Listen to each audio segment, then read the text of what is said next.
Alors, Camilla, elle m'a dit que, je rentre tout de suite dans le vif du sujet, Vas-y. qu'elle n'avait pas du tout aimé Tatiana, que c'était, selon elle, qu'elle c'était une actrice qui jouait un jeu.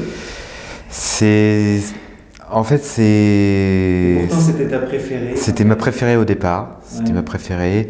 Pourtant, c'était pas une des premières adhérentes que j'avais choisies. Je l'avais choisie 2, 3 semaines après mon adhésion.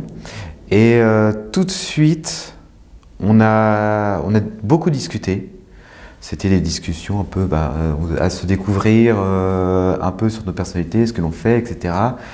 Et tout de suite, j'ai senti une femme vraiment qui semblait très intéressante, très intelligente, très douce.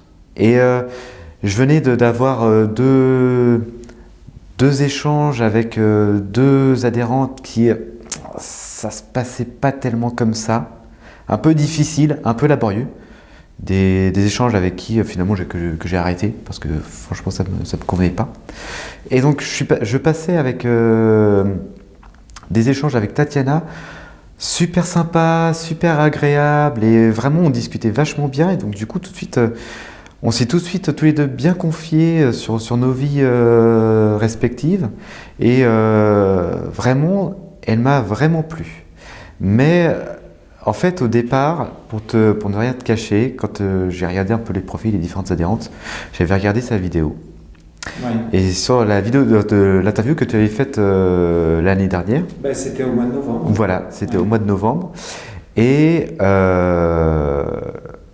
je l'avais trouvée très belle, très mignonne, très élégante, très douce, mais je sais pas, à ce moment-là, je sentais un petit truc qui me gênait.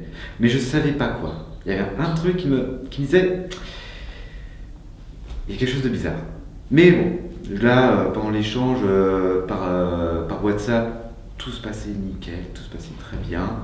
À la fin, comme je te le disais dans mes comptes rendus de discussion chaque semaine, je disais bah écoute, ça se passe vraiment bien, on échange bien, on finit par se raconter nos journées, comment ça se passe, on se confie beaucoup et tout. Et c'est arrivé au fait que avant le voyage, c'était parmi les 6 adhérentes que j'ai choisies, pour moi, c'était ma favorite. Ouais. Même si tu m'avais bien recadré 2, 3 semaines avant où tu m'avais dit Rémi, fais attention, souvent ça se passe pas comme prévu. Ouais. Donc considère les autres adhérentes que tu vas rencontrer aussi. Et j'avais vraiment bien pris en compte cela. Ouais. Mais dans sa tête, on a toujours la petite préférence qui fait que quand même, c'est elle que j'attends le plus durant mon voyage. Ouais. Et ce qu'il y a, c'est que lors du premier rendez-vous, le premier jour, c'était vraiment mon premier rendez-vous. Très rapidement, il y a des trucs qui m'ont agacé. Très rapidement, déjà, on est allé dans un premier endroit. On a commencé à discuter et tout. Et à un moment, je l'ai senti un peu mal à l'aise. Au début, j'ai pas compris pourquoi. Et à un moment, elle a coupé à un moment où on discutait, elle a coupé notre discussion. Elle s'est tournée vers Camilla. Elle lui a parlé quelque chose en russe. Moi, je ne comprenais pas du tout ce qu'elle se disait. Camilla se tourne vers moi et me dit voilà, il y a Tatiana, elle se sent pas très bien ici. Est-ce que ça te dérange pas si on change d'endroit? Moi, déjà, je me dis oui, ok, bon, pas de souci, non, ça me dérange pas. Mais déjà, je sentais un truc comme s'il y avait quelque chose qui ne tournait pas.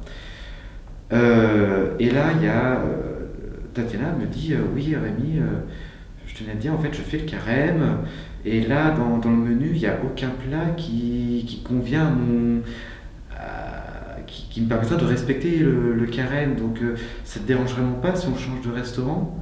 J'ai genre, non, pas de problème. Ouais. C'était le premier rendez-vous, je voulais pas tout de suite rentrer dans l'art, si je puis dire. Je me fais, bon, ok, pas de souci. Puis je suis quelqu'un qui n'est pas frontal dès le début. Je regarde, je laisse couler, mais je retiens. Ouais. Je retiens les trucs. Donc on est allé dans un autre restaurant juste à côté. Voilà, dans un restaurant qui lui convenait mieux et tout. Mais je sais pas, il y avait des trucs qui n'allaient pas. Déjà, elle parlait de... J'ai jamais eu l'envie de lui parler de ses projets futurs. Ouais. De ses projets de couple, comment elle voyait sa vie de couple, est-ce qu'elle se voyait avoir des enfants, même si elle l'avait dit durant sa vidéo. Je voulais revenir sur ça. À aucun moment j'ai eu envie de lui en parler. On a parlé de la vie de tous les jours, j'ai pris de ses nouvelles, de sa famille, etc. Mais à aucun moment je me suis dit, ok, il faut que je lui pose la question de ses projets futurs. À un moment dans le restaurant, elle s'est absentée. Camilla se tourne vers moi et elle me fait, alors Rémi, quelles sont tes impressions? Avec le petit sourire, genre, moi j'ai déjà, comme si Camilla, ça y est, elle avait déjà son avis, mais elle voulait connaître le mien. Et je lui fais, écoute Camilla, oui Camilla, je t'avoue, je suis déçu. Je suis déçu, c'est pas ce que j'attendais, j'ai l'impression d'avoir une princesse devant moi. Et là, direct, elle me dit, oui, moi j'ai l'impression d'avoir une actrice qui joue à une pièce de théâtre devant moi. Et elle fait, mais... Et je lui dis, j'ai pas eu envie de lui parler des projets futurs. Camilla me dit, parle dans ce cas-là, vas-y, tout direct, parle-lui quand elle revient. De ça. Et du coup, elle revient à table et je lui dis, Tatiana, on est, tu sais très bien, tu as vu, je vis dans Paris et tout. Toi, est-ce que tu dois vivre à temps plein à l'étranger, dans une ville comme Paris? Et là, elle me dit, oh oui, Paris, je me vois tellement vivre à Paris, Notre-Dame, le Sacré-Cœur, le Tour Eiffel, et puis Disneyland, c'est magnifique. Dans ma tête, je me suis dit, mais oui, mais enfin, Paris, c'est pas que ça, quoi. Et elle me parle tout de suite. À ce moment-là, j'avais l'impression d'avoir une petite fille de 12-13 ans devant moi. Et j'étais là, genre, ouais, dans ma tête, j'ai fait, ok, passe-moi à autre chose. Donc, le déjeuner continue à se passer, mais tout de suite. Et c'est bizarre, tu t'en es pas aperçu dans la communication à distance? Non, absolument pas. Je sentais le côté un peu femme-enfant, mais ça restait malgré tout agréable, mais puis, le problème c'est que ça reste que des messages. On voit pas la personne comment elle se comporte. Les messages peuvent être préparés un peu à l'avance et tout, donc c'est différent, mais même quand à la fin, on s'appelait, on se faisait des appels WhatsApp, et pendant nos appels WhatsApp, c'était vraiment de très bonnes discussions. Et vraiment, on parlait de tout, et je m'en rendais pas compte, quoi. Et là, c'est vraiment en vrai, où j'allais pas dire que le masque est tombé, mais... Est-ce que ça a gâché un peu ton voyage, quand même, cette histoire, ou tu penses que tu as trouvé... Alors, sur le coup, juste après notre rencontre, je me suis senti un peu frustré. Frustré de ne pas avoir eu l'envie de lui poser les questions importantes, les questions sur la vie de couple. Frustré qu'elle ait parlé de sujets qui n'avaient absolument rien à voir. Elle a commencé à un moment, elle a passé 1 à 2 minutes à commenter la vie politique ukrainienne, à dire ah oui mais telle personnalité politique, je trouve qu'elle fait du bon travail, les Ukrainiens ils sont pas suffisamment reconnaissants et tout. Ça tombait comme un cheveu sur la soupe et je me dis mais pourquoi elle parle de ça, pour moi ça n'avait pas sa place là. Il y avait plein de petits trucs. À un moment, elle s'est mise à commander un truc au restaurant pendant que Camilla s'était absentée. Elle a appelé le serveur, elle a commencé à lui commander un truc. Elle lui parlait en russe. Moi j'étais là, genre, mais je me suis dit, j'espère qu'elle ne commande pas un truc genre une bouteille de champagne ou une bouteille de vin. Je suis sûr qu'elle en aurait été capable. Et si ça avait été le cas, j'aurais direct refusé. Dès que le serveur... ça ressemble un peu avec l'histoire de Marina et Hugo. En fait, c'est un petit peu une princesse, quand même. Ouais, un peu. Alors, un peu, ouais, un peu ça. Mais tu l'as tout de suite détecté? J'ai tout de suite détecté, mais malgré tout, je m'étais dit, je lui laisse quand même... Je vais l'avoir une deuxième fois pour vraiment être sûr que c'était pas elle. Pour être sûr que ça allait pas être mon choix. Et après ce premier rendez-vous, j'en ai discuté avec Camilla parce que j'avais mon deuxième rendez-vous, c'était 1 heure et demie après. Ouais. Donc avec Camilla, on est revenu dans le lobby de l'hôtel, on a pris un café. J'ai dit mes impressions à chaud et j'ai dit à Camilla, bah, écoute, je suis frustré après notre premier rendez-vous, mais au moins, c'est une bonne chose parce que maintenant, les autres adhérentes, je vais me donner encore plus à fond. Ouais. Je vais vraiment faire comme si chaque adhérente, c'était ma favorite. Je vais leur donner tous à toutes leur chance de s'exprimer. Je vais vraiment être à fond dans mes rencontres parce qu'après, on ne sait jamais. Ouais. Le déclic peut se passer et on ne sait jamais. Ça m'a redonné un coup de boost. Et du coup, bah, ça a été vraiment mon optique durant toutes mes rencontres. Et ça a été vraiment, je pense que ça a été le bon truc parce que ensuite, lors de ma deuxième rencontre, ça a été, je dirais presque une sorte de petit coup de foudre. Ouais, Camilla, elle a utilisé le mot que c'était une rencontre magique. Ouais, c'était vraiment une rencontre magique. Déjà, il y a plein de petites choses. Au départ, je suis parti vers ce rendez-vous regonflé, encore vraiment la gorge un peu comme ça par rapport au rendez-vous avec Tatiana. Mais j'étais vraiment remonté et tout. Je disais, ok, bon, je passe à autre chose. Et on repart. C'est un tout nouveau, c'était un tout nouveau départ, si je puis dire. Ouais. C'était juste mon deuxième rendez-vous, mais je lui ai dit, allez, tu repars à la bataille, Rémi, et on y va. Et déjà, il y a plein de petits signes où je me suis dit, ok, là, c'est peut-être elle. Donc, pour revenir, malgré la petite interruption momentanée des techniques, pour en revenir sur ma deuxième rencontre,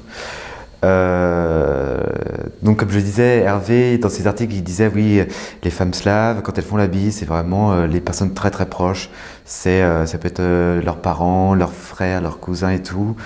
Mais ça peut être pour les personnes en qui elles ont vraiment une confiance, une grande confiance. Et là, la deuxième adhérente que j'ai rencontrée, elle s'est tout de suite penchée vers moi pour me faire la bise. J'ai été vraiment surpris sur ce coup-là, mais j'ai fait c'est peut-être que voilà, elle se sent déjà bien avec moi et voilà. Je lui ai tendu le bouquet de fleurs. Je lui ai tendu le cadeau. Qui était dans un petit sac, en papier et tout. Et là, elle a une attention, je me suis dit, quand même, là, oui, c'est que sa démarche est sérieuse, c'est une fille vraiment sérieuse. C'est qu'elle m'a offert aussi quelque chose. Elle m'a offert aussi des chocolats. Et cette attention, elle m'a énormément touché. Je m'y attendais vraiment pas du tout. Moi, oui, c'est la seule qui t'a fait un cadeau. Hein. C'est la seule. Ouais.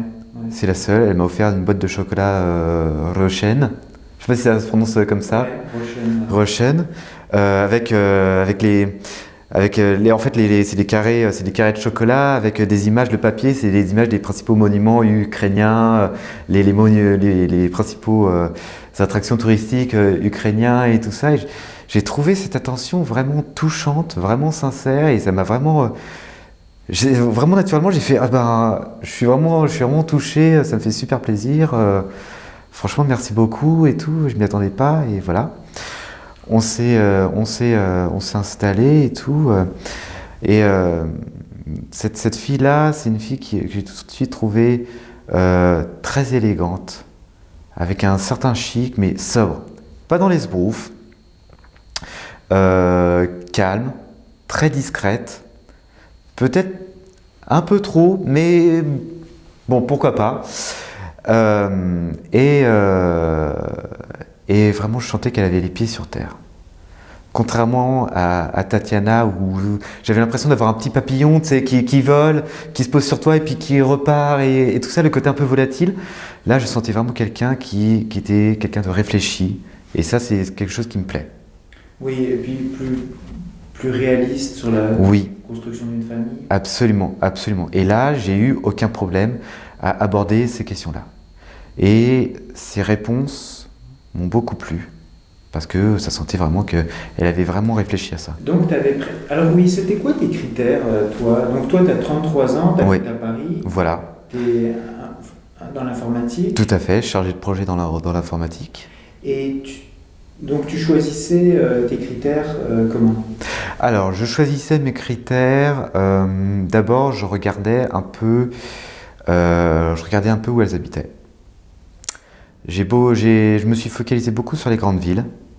Kiev, Dnipro, Odessa, Kharkov aussi, si je ne dis pas de bêtises. Vraiment des grandes villes. Parce que moi, je me disais, je voulais rencontrer des femmes qui sachent ce que c'est que de vivre en ville. Des femmes un peu citadines. Ouais. Qui ne soient pas complètement paniquées quand elles arrivent dans une grande ville, genre internationale et tout, et qu'elles arrivent vraiment à s'adapter rapidement. Je voulais des femmes qui sachent déjà ce que c'est que de vivre dans une grande ville.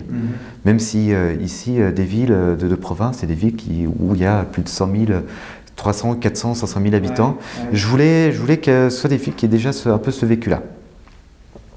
Voilà. Ouais, donc c'est à l'opposé. Habituellement, les clients font l'inverse. Ouais. Mais oui, c'est ça peut-être, ouais. Après, j'avais choisi des adhérentes qui vivaient dans des villes plus petites, des endroits un peu plus reculés. Mais voilà, je faisais prioritairement des choix sur des adhérentes qui habitaient Kiev ou les grandes villes ukrainiennes. D'accord. C'était vraiment ça. Après, j'étais très sensible évidemment au niveau des photos de profil, voir si au niveau de leur style vestimentaire, de leurs attitudes sur les photos, même dans les vidéos, des interviews que tu fais, voir comment elles se comportent, comment elles s'expriment. J'étais vraiment sensible à ça. Et j'étais vraiment sensible aussi à comment elles se présentaient dans les profils. Parce que moi, j'accordais beaucoup de valeur à ça. Et pour moi, c'était très important la façon dont elles s'exprimaient dans leur description de profil. Okay. J'attendais qu'elles... Ah oui, tu en as parlé pendant le live. Tu voulais, s'il n'y avait pas suffisamment de texte, tu l'écartais. Je l'écartais, disons que c'était... Ouais, je l'écartais un peu. Moi, dans les profils, j'étais beaucoup sensible aux femmes qui se présentaient vraiment, sans trop rentrer dans les détails, mais qui me donnaient envie de rebondir dessus. Qui te donnaient des petits... qui en gros te donnent des indices sur ce qu'elles font, mais pas trop, pour qu'ensuite, lors des conversations par messagerie ou même lors des rencontres, que je sois intéressé par ce qu'elles font. Quand elles parlaient vraiment trop de comment elles étaient, ça me gênait un peu. Quand elles en parlaient pas suffisamment, ça me gênait un peu. Mais quand je voyais une femme qui arrivait à être d'un côté un peu synthétique, mais qui te donnait des petits indices, des petits trucs, qui te donnaient envie de plus en savoir sur elle, c'était très important pour moi. C'était vraiment très important pour moi. Et j'étais vraiment sensible à ça. Au niveau de l'âge, j'ai cherché dans ma zone d'âge. La plupart du temps, c'était j'allais jusqu'à 34 ans. Et minimum au départ, c'était 25 ans. Après, je regardais, j'ai rencontré une adhérente qui avait 24 ans, mais son profil au niveau de sa description me plaisait. Donc je me dis, je voyais que mentalement, c'était quelqu'un de réfléchi, donc je me suis dit, pourquoi pas? On ne sait jamais. Mais voilà, en priorité, c'était entre 34 et 25, avec vraiment la zone idéale, c'était entre 29 et 33. Vraiment ce côté-là. Donc voilà vraiment les points sur lesquels je me focalisais et tout. Ouais, c'est vrai. Bizarre, j'ai eu Je me disais que finalement, c'est vrai que Diana, celle qui a refusé. Ouais. Elle s'appelle Diana, c'est ça? Celle qui a refusé lundi ou Non, celle que Ah oui, Diana, avec qui tu as fait une interview. Oui, elle a. C'est vrai qu'elle est... Je pense que vous iriez bien ensemble. C'est bizarre de le refuser. Ouais. Des fois, les filles sont un peu... Parce que c'est vrai qu'elle, dans son entrevue, elle est un peu comme toi. Ouais, mais oui, c'est vrai que j'avais sélectionné son profil Puis c'est vrai qu'il n'y avait pas il y avait pas une grosse différence. Non, et puis ouais, non, franchement, son profil m'avait beaucoup plu. Ouais. Après, je sais qu'elle n'avait pas donné de raison à Borislava. Elle avait juste dit qu'elle n'était pas intéressée, donc après, ok, pas de problème, hein, c'est comme ça, si je puis dire, c'est la vie, donc... Parce donc, qu'elle a donc, rencontré Ronan, mais elle n'a pas été intéressée. ouais. Mais, Et les femmes slaves, toi, c'est comment que tu en as entendu parler, l'Europe de l'Est? C'est arrivé à quel moment? c'est arrivé tout d'abord lors de mes études à la fac. Quand je faisais des études de sciences politiques et d'affaires européennes. Et donc il y avait beaucoup d'étudiants d'Europe de l'Est qui étaient en échange universitaire. Aussi, il y avait beaucoup de partenariats entre les universités françaises et d'Europe de l'Est. Donc j'ai pu rencontrer des Russes, des Polonais, des Tchèques, des Bulgares, des Roumains et des Ukrainiens. À Paris? Oui, à Paris. Et j'avais vraiment apprécié leur état d'esprit, leur mentalité, tout ça, ça m'avait beaucoup plu. J'avais vu aussi, il y a des couples, parmi mes amis, il y avait des couples qui étaient en train de se former justement à ce moment-là, des couples, j'allais dire, internationaux, quoi. Et je trouvais ça vraiment beau parce que je voyais qu'il y avait vraiment une complicité, un échange, un partage. C'était vraiment, je voyais ça à l'extérieur et je trouvais ça magnifique. Et après, quand j'ai pensé à ce que je voulais avoir comme relation sentimentale, relation amoureuse, et ce que je voulais bâtir, c'est vraiment ce que je recherche. Et vraiment un partage, une complicité, une entente, de la discussion et tout. Et je me suis souvenu de ça et je me suis dit, ah ouais, j'aimerais bien vivre ça, quoi. Ouais. J'aimerais bien vivre ça. Et donc j'ai commencé un peu à regarder les différentes agences matrimoniales. J'ai fait un peu le tour des grandes agences que françaises et tout, qui ont, j'allais dire, certaines pignons sur rue et tout ça. Mais bon, oui, ok, très intéressant. Certaines avaient au niveau des tarifs, etc. C'était même moins cher que le CQMI et tout. Mais bon, ok, pas. Là aussi, il n'y avait pas le truc qui me dit, vas-y, Ouais. c'est le moment, vas-y, inscris-toi dans cette agence, c'est la bonne. Et puis je sais plus, c'était vers la fin octobre, début novembre. Je sais plus comment j'ai entendu parler de CQMI. Je crois que j'avais tapé un truc du style, j'étais allé sur Google, j'avais tapé couple franco-russe. Et là je tombe sur un article d'un blog. Le truc m'avait choqué, c'était un article littéralement ordurier sur les femmes russes. J'ai lu le truc et j'ai trouvé ça tellement ordurier. Je me suis dit, limite, ça ressemblait parfois aux trolls qui viennent dans le live et qui polluent le truc. Ça faisait beaucoup ça allait de cliché en cliché en cliché sur les femmes slaves et les femmes russes. J'ai trouvé ça vraiment super choquant, tu vois. Et justement, j'étais pas le seul parce que dans les commentaires de cet article, tu avais beaucoup de commentaires qui disaient non mais cet article est affreux, tu te rends pas compte, les femmes slaves, les femmes russes, elles sont pas comme ça, tu fais que des raccourcis. Et il y avait des centaines de commentaires comme ça. Et à un moment, il y a un commentaire qui met en lien un article du CQMI sur les femmes slaves. Je sais plus c'est quel article. Et du coup, je clique dessus. Ça doit être homme d'influence, non? C'était un truc comme ça. Peut-être. Oui, 7 raisons pour lesquelles il ne faut pas épouser une femme. Je crois que c'est ça. Ouais, Je crois que c'est ça. Ouais. Et je tombe sur le CQMI, je lis l'article et je fais ah, c'est un article intéressant. C'est pas l'article, c'est l'article qui promeut qui promeut les valeurs des femmes slaves, etc. Mais pas non plus trop excessif, tu vois, mais qui grossit pas trop le truc, comme peuvent le faire certaines autres agences patrimoniales, tu vois. Je fais ah très bien. Bon, c'est un article, oui, ok, parce que ça restait mesuré. Je fais ok, très bien. Donc je fais un tour sur le site du CQMI. Ok, bon, je vois les adhérentes, très bien. Je vois les articles de Scoopit. Ok, bon. Je vois le petit icône YouTube. Je fais bon, je vais faire un tour sur les vidéos YouTube. Et je vois, tu tombes sur la page du CQMI YouTube. Je regarde les vidéos. Et puis je vois les vidéos d'interviews d'adhérentes, je vois les témoignages d'adhérents du CQMI, je vois les comptes rendus des voyages, etc. Je fais, bon, ça a l'air varié et tout. La première vidéo que je regarde, sur laquelle je me décide de cliquer, c'est une vidéo d'une adhérente de Zaporozhye, une fille de 23 ans, que tu as faite l'été dernier, je crois.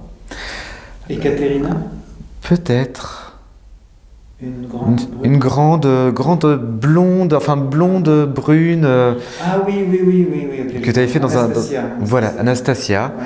Une belle femme et tout ça. Et là, premier truc qui me dit, ok, c'est le CQMI, c'est sûrement une bonne agence. C'est vraiment quelque chose de sérieux. C'est qu'à un moment dans la vidéo, tu montres l'adhérente en train de venir avec sa maman. Ouais. Et sa maman qui est là pour la protéger, qui lui fait des bisous et tout ça.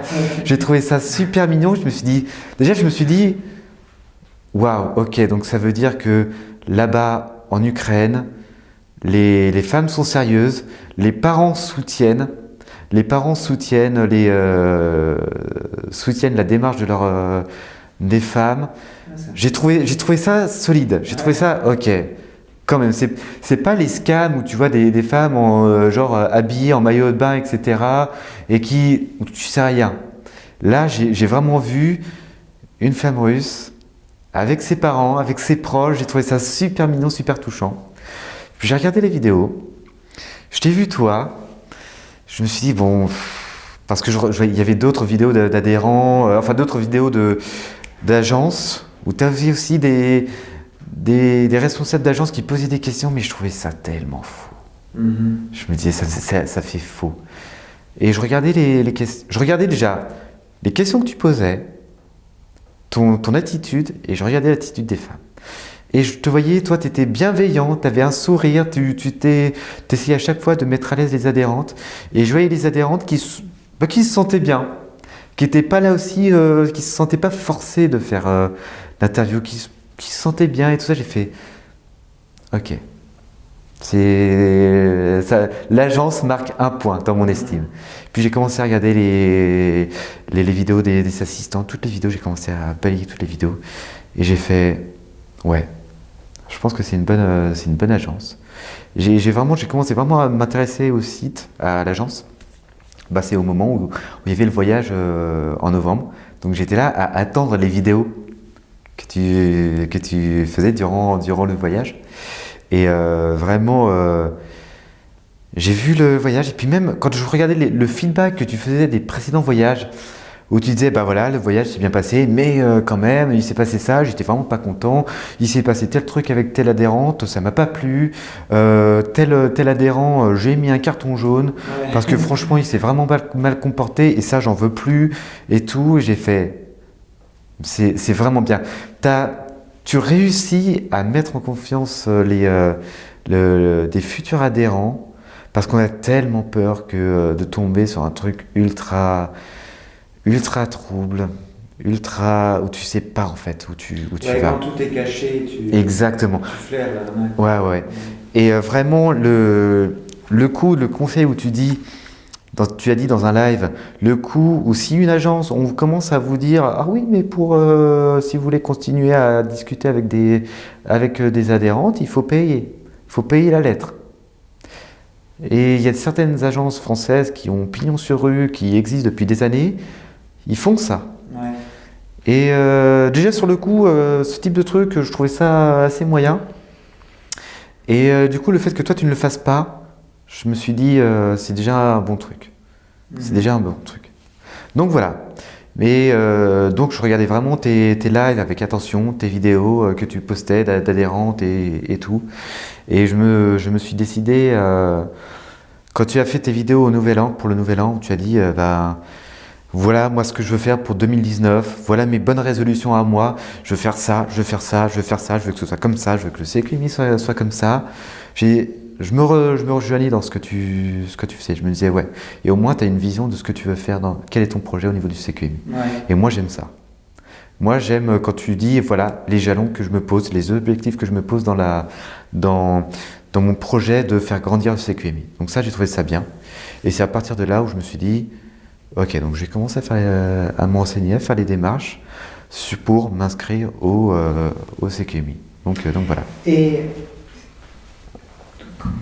donc tu savais que c'était une agence matrimoniale et toi, en tant que jeune homme, est-ce que tu avais des doutes par rapport au fait de dire une agence matrimoniale plutôt qu'un site de rencontre ou etc. Tu voyais que c'était quand même quelque chose qui s'adressait aux hommes plus jeunes? Je voyais que ça s'adressait au niveau des agences Parce que moi j'ai souvent des jeunes hommes qui m'appellent et qui me disent Antoine, moi j'aimerais vraiment faire un voyage de groupe, mais je vais être le seul jeune et il va y avoir que des vieux. Toi, t'as pas eu cette crainte? En fait, au départ, moi je suis parti du principe, vraiment au tout début, avant le CQMI, en France, les agences de matrimonial, ça a ce côté un peu vieillot, genre vieille moquette, vieux papier peint, le truc un peu ancienne école. Et tu le vois dans les sites internet des agences matrimoniales, tu vois le truc, tu fais...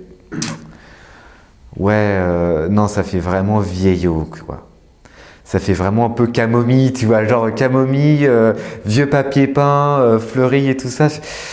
Ah, non, mais toi, en fait, j'ai trouvé, et ça a déjà le coup des vidéos YouTube. Ah bah oui, t'avais vu les vidéos des jeunes J'avais vu femmes. des jeunes femmes et des jeunes hommes aussi. Donc déjà ça rassure. Ça, déjà, ça rassure. Ouais. Et oui, puis voilà, j'ai vu au niveau des adhérentes il y avait plein d'adhérentes du CQMI qui avaient entre 20 et 30 ans. Ouais. Je me suis dit, si moi, en tant qu'homme de 32, 33 ans, 32 à l'époque, 33 ans maintenant, ça peut le faire. Ouais. Ça peut le faire aussi, quoi. Et du coup, ça m'a pas choqué. Ça m'a pas choqué de faire une agence matrimoniale. Et pourtant, avant de m'inscrire au CQMI, j'ai testé les sites de rencontres. Mais les sites de rencontres connus, genre Tinder, Mythique, même ils te disent, oui, l'inscription est gratuite, c'est pas cher, etc. Mais généralement, quand quelque chose est pas cher, quand on fait des réductions comme ça à tir larigot, c'est que, c'est pas sûr. Et même il y a certaines agences qui souvent te disent, ah oui, pour telle période, les forfaits vous avez une réduction de 15% sur les forfaits et tout. Généralement, c'est pas un bon signe. Ouais, ça cache quelque chose. Voilà. Et c'est pour ça que moi, j'ai choisi j'ai regardé les différents forfaits. Moi, le forfait 1, je me suis dit non. Parce que forfait 1, c'est vraiment comme c'est expliqué sur le site, c'est vraiment pour les aventuriers. Ouais. C'est les gens qui sont, j'allais dire, pas des brouillards, mais qui sont prêts genre, à partir tout seuls, genre la fleur au fusil, en Ukraine ou en Russie, comme ça, rencontrer les adhérentes et qui sont prêts et tout. Moi, je suis pas trop dans cette optique-là. J'ai beaucoup hésité ensuite entre le forfait 2 et le forfait 3. Et j'ai vu les vidéos des voyages, je me suis dit, le forfait 3, c'est bien. Et alors, justement, je trouve qu'on a un excellent groupe. En tout cas, moi, j'ai beaucoup aimé ce voyage. Il n'y a jamais eu un seul dérapage, tout le monde s'est bien tenu. Ouais.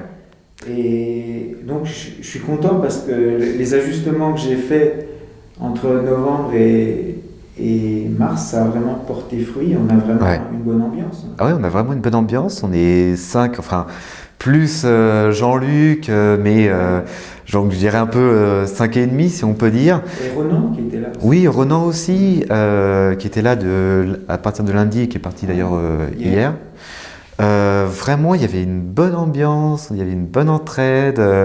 À chaque fois, on se donnait rendez-vous dans le lobby parfois pour se raconter nos journées. Je me souviens trop, samedi soir, après notre première journée de rendez-vous, on était dans dans le lobby de l'hôtel, on était tous comme ça, avec des yeux écarquillés. Et toi, tu étais là avec ton petit sourire, genre, bon, ça y est, ils réalisent. Ça y est, c'est bon. Ça fait leur effet et tout. C'était vraiment génial. Et puis, c'est vrai que moi, j'avais le réflexe, parce que parfois, il y avait des journées où il y avait rien à faire, quoi. Donc, soit, moi, je sais que j'allais souvent dans la chambre d'autres adhérents. Pour savoir comment ça allait, discuter un peu. On est allé de temps en temps déjeuner ou dîner ensemble. Hier soir notamment, apparemment. Ouais, alors moi Non, toi t'étais pas là hier soir. j'étais pas là hier soir, mais après il y en avait encore qui étaient dans le lobby à 22h, dans le lobby de l'hôtel, à prendre une bière et tout. Donc je les ai rejoints, on a discuté et tout, parce que on a tous eu des rendez-vous incroyables. Il y en a même qui sont partis dans la ville des adhérentes qu'ils ont rencontrées. Vraiment, c'était vraiment une super ambiance. C'était des générations différentes, mais il y avait vraiment une super bonne alchimie. C'était vraiment super sympa. Tu as sympathisé avec Bruno, qui est beaucoup plus âgé que toi. Ouais. Et c'est marrant parce qu'en plus, avec Bruno, avec Marc, avec Pierre, on s'est rendu compte qu'on discutait avec avec certaines adhérentes, avec les mêmes adhérentes pour certaines. On a aussi rencontré les mêmes adhérentes à des jours différents. Bruno du Québec, il a rencontré aussi Tatiana. Oui, Bruno, oui, c'est ça. Donc il a 41 ? Ouais, je crois qu'il a 41, il a un peu plus de la quarantaine, je crois. Et, à chaque fois, ça restait vraiment bon enfant et tout. Et franchement, j'ai trouvé ça vraiment une super bonne ambiance. C'était toujours un plaisir, genre le matin, de donner rendez-vous au petit déjeuner et tout, à discuter un peu à la fois de nos rendez-vous, mais aussi un peu de la vie de tous les jours et tout. C'était vraiment super sympa. Et c'est vrai que 5-6 personnes, c'est très bien parce qu'en plus, on pouvait se mettre sur une même... Ouais. C'est un bon enseignement pour moi, en tout cas. Ouais. Alors, peut-être une dernière question. Tu penses que... Comment tu vois le futur, là, maintenant dimanche, on retourne. Est-ce que tu es confiant que ça va... Tu as l'impression que ça va fonctionner pour toi? Est-ce que c'est la question que tout le monde se pose. Oui, je me doute que c'est la question que tout le monde se pose. Après, la fille, maintenant qui me plaît beaucoup, qui est vraiment ma favorite, je sens que c'est quelqu'un vraiment qui est décidé, qui est sérieux dans son approche, qui est sérieux dans sa démarche. J'ai vraiment senti, quand je lui ai posé la question, mais est-ce que tu dois vivre à l'étranger ? Et elle m'a dit, contrairement à d'autres adhérentes qui m'ont dit « Ah oui, parce que Paris, Montmartre, Sacré-Cœur, Disneyland… » Je suis là genre « Oui, mais c'est pas que ça. » Et elle m'a tout de suite dit « Oui, mais… Alors moi, j'ai jamais voyagé en Europe. J'ai jamais voyagé au Canada, j'ai jamais voyagé en Europe. Mais ça me fait pas peur. Je suis quelqu'un qui s'adapte vraiment à l'environnement dans lequel je suis et moi, ça me fait pas peur. » C'est une fille très simple. Ouais. Très simple. Très simple. Et déjà, j'ai trouvé ça assez rassurant. Après, je sais que on va se revoir notamment demain.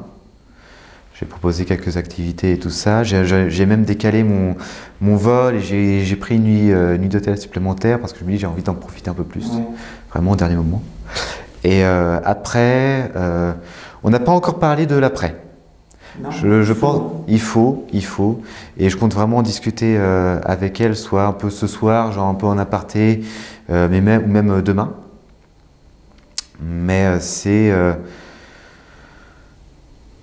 je pense que j'ai envie de la revoir.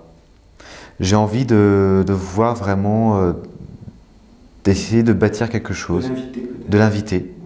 Déjà, je réfléchis éventuellement à revenir ici, peut-être dans un mois et demi, 2 mois, on ne sait jamais. Mais ouais, à l'inviter, ouais. Je pense. Et à faire les choses, pas forcément brûler les étapes. Ton offre que tu fais de rembourser les frais d'inscription si on se marie dans l'année qui suit notre inscription, la date d'inscription, et si on publie une vidéo, je trouve que c'est une offre extraordinaire. Mhm. Mais après, est-ce que moi, ça me motiverait? Je ne sais pas trop. Parce que moi, déjà, j'estime que Ça tout prend bon du temps. temps Pardon? Parce que ça va prendre du temps. Oui, parce que moi, je veux que ça prenne son temps petit à petit. Moi, j'estime aussi que tout bon travail mérite salaire. Et je trouve que CQMI, toi, les assistantes, Borislava, Tatiana et Irina, je crois, font Ouais. un boulot de malade. Donc même si ton offre est vraiment super intéressante pour les adhérentes, j'ai pas envie de forcer la main parce que d'un côté, je serais content d'avoir payé ce prix parce que voilà, je suis satisfait d'avoir fait ce voyage, d'avoir rencontré des personnes vraiment incroyables, que ce soit vraiment les adhérentes que les adhérents, d'avoir découvert vraiment un nouveau pays, une ville vraiment dans laquelle je me plais vraiment. Et voilà, vraiment c'est ça, et c'est encore plus pour ça que j'ai envie d'y aller petit à petit, parce qu'en plus je sais qu'avec ma favorite, elle aussi, c'est une fille très patiente, très discrète, et je sens qu'elle n'a pas non plus envie de brûler les étapes. Elle a envie même si elle est très intéressée, elle m'a montré qu'elle était très intéressée, que je lui plaisais beaucoup. J'ai envie d'être à son rythme aussi, et d'y aller petit à petit, étape par étape. Donc vraiment ça. Bah, c'est une excellente conclusion. Voilà, vraiment,